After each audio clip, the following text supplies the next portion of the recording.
Water pump atau pompa SU dari merek Paus ya. Tinggal soketnya aja udah ini. Sudah besi semua ya. Sudah ada saringan. Kita keluarin dulu.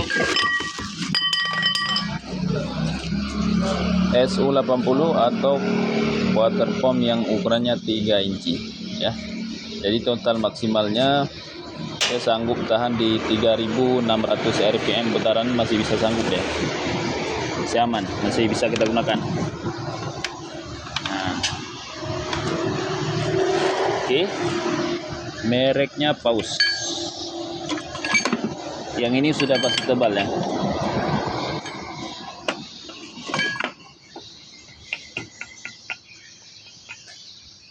Tebal.